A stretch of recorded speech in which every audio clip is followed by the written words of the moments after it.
Hello friends, kidney సమస్యలతో ఈ రోజుల్లో చాలామంది ఎక్కువ మంది బాధపడుతున్నారు. కిడ్నీలో రాళ్ళు, స్టోన్స్, ఇన్ఫెక్షన్ తదితర సమస్యలతో బాధపడుతూ ఉంటున్నారు. అయితే కిడ్నీలను పాడు చేసే 10 అలవాట్లు అవేంటో ఇప్పుడు మనం తెలుసుకుందాం. మనం నిత్యం రోజు తెల్లవారుజామున పరగడుపుని నుంచి సాయంకాలం దాకా కనీసం 3 లీటర్ నీళ్లు తాగాలి. తక్కువగా తాగడం వల్ల సమస్య ఏర్పడుతుంది. ప్రతి చిన్న దానికి కూడా ఎక్కువగా మందులు వాడటం వల్ల కిడ్నీలో రాళ్ళు ఏర్పడవచ్చు. మనం తినే పదార్థాల్లో ఉప్పు ఎక్కువగా వాడడం వల్ల కిడ్నీలో రాళ్ళు ఏర్పడే సమస్య వస్తుంది. ఉప్పు వల్లే ఎక్కువగా కిడ్నీలో రాళ్ళు ఏర్పడుతూ ఉంటాయి. టాయిలెట్లో కూడా ఇన్ఫెక్షన్ ఏర్పడుతూ ఉంటుంది. అందుకే ఉప్పు తగ్గించి వాడండి.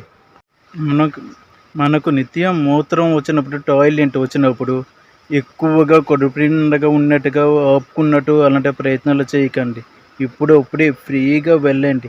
ఎక్కువగా ఆపుకోవడం వల్ల టాయిలెట్లో ఇన్ఫెక్షన్ చేరుతుంది. దాని ద్వారా కిడ్నీలో కూడా స్టాక్ అయ్యే కాలక్రమం దెబ్బతినే కిడ్నీల సమస్య వస్తూ ఉంటాయి.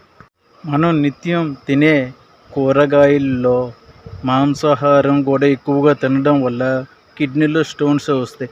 మాంసాహారం ఎక్కువగా గట్టిగా ఉన్న మాంసాన్ని మెత్తగా ఉడకపోవడం వల్ల, ఆ పదార్థం మనం తినడం వల్ల జీర్ణశయం కాకపోవడం వల్ల అవి రాళ్ళుగా తయారయ్యి కిడ్నీలో స్టోన్స్గా తయారయ్యి కిడ్నీలో నిలవగా ఉండిపోతూ ఉంటాయి. దానివల్ల కిడ్నీలో స్టోన్స్ ఏర్పడే సమస్య వస్తుంది. సరైన నిద్ర పాటించకపోవడం వల్ల కిడ్నీలో స్టోన్స్ ఏర్పడి మూత్రంలో ఇన్ఫెక్షన్ లాంటివి, తలనొప్పులు గంట రోగాలు వస్తూ ఉంటాయి. ఈ రోజుల్లో అందరూ స్మార్ట్ ఫోన్కి అలవాటు పడిపోయి సరిగ్గా నిద్ర చేయడం లేదు. కొన్ని రోగాలు తెచ్చుకుంటున్నారు. శీతల పానీయాలు కూడా ఎక్కువగా తాగడం వల్ల cool drinks, cooling water, ice ఇలాంటివి తినడం వల్ల, ఐస్ క్రీమ్స్, ఐస్లు గట్రా ఎక్కువ తినడం వల్ల ఇలాంటివి కిడ్నీలో స్టోన్స్ ఏర్పడే అవకాశం ఉంటుంది. ఇవి స్టోన్స్ ఏర్పడడానికి సహాయపడతాయి. అలాగే మూత్రంలో కూడా ఇన్ఫెక్షన్ ఏర్పడుతూ ఉంటాయి. మన శక్తికి మించిపోయే ఆహారం ఎక్కువగా తీసుకోకూడదు. పొట్ట వరకే తీసుకోవాలి. గొంతుకు వరకు తీసుకుంటే చాలా ప్రమాదం కూడా ఉంది. ఎక్కువగా తొందరగా జీర్ణం కాకపోవడం వల్ల సగం జీర్ణం అయ్యి సగం స్టోన్స్గా ఏర్పడే అవకాశం ఉంటుంది.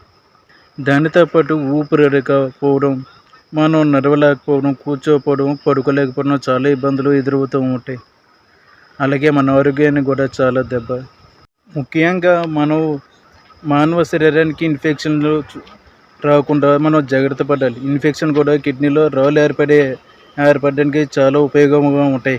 అవి చాలా ఉపయోగకరంగా సహాయపడుతూ ఉంటాయి. ఇన్ఫెక్షన్ మనకు ఎవ్వరికీ రాకుండా చాలా జాగ్రత్త పడడం చాలా మంచిది. నేను ఇవన్నీ మీకు చెప్తున్నానంటే అనుభవంతోనే చెప్తున్నాను. ముందు నాకు కిడ్నీలో స్టోన్స్, రాళ్ళు ఏర్పడ్డాయి కాబట్టి నేను ఆ బాధ ఏంటో భరించాను కాబట్టి నేను మీకు తెలియజేస్తున్నాను. జాగ్రత్త పడండి. ముఖ్యంగా కిడ్నీ స్టోన్స్ ఉన్నవాళ్ళు మాత్రం మాంసాహారానికి చాలా దూరంగా ఉండండి. అలాగే కొబ్బరి నీళ్ళు, కొబ్బరి బండం, కొబ్బరి గుజరు కానీ అలాంటివి తీసుకోవద్దు. నెక్స్ట్ ఉప్పు కూడా చాలా తగ్గించి తీసుకోండి. మసాలాలు గట్రా అలాంటివి అసలు ఉన్న పదార్థాలు ఏవి తినకండి. చాలా జాగ్రత్తగా ఉండండి. కిడ్నీలో స్టోన్స్ వస్తే చాలా ప్రమాదకరం. అనుభవంతో చెప్తున్నాను. ముందు నేను ఆ బాధలన్నీ పడ్డాను కాబట్టి నేను మీకు తెలియజేస్తున్నాను. ఓకే ఫ్రెండ్స్, మన ఛానల్ నచ్చితే సబ్స్క్రైబ్ చేసి నాకు సపోర్ట్ చేయండి. అలాగే మన ఛానల్లో వినోదం, టూరిజం, పర్యాటకం, అలాగే ఆయుర్వేదం మొక్కల గురించి నేను మీకు కొత్త విషయాలు తెలిసిన కొన్ని విషయాలు నేను మీకు తెలియజేస్తూ ఉంటాను. మన ఛానల్ సబ్స్క్రైబ్ చేసి, లైక్ చేసి, షేర్ చేసి నాకు సపోర్ట్ చేయండి. Okay friends.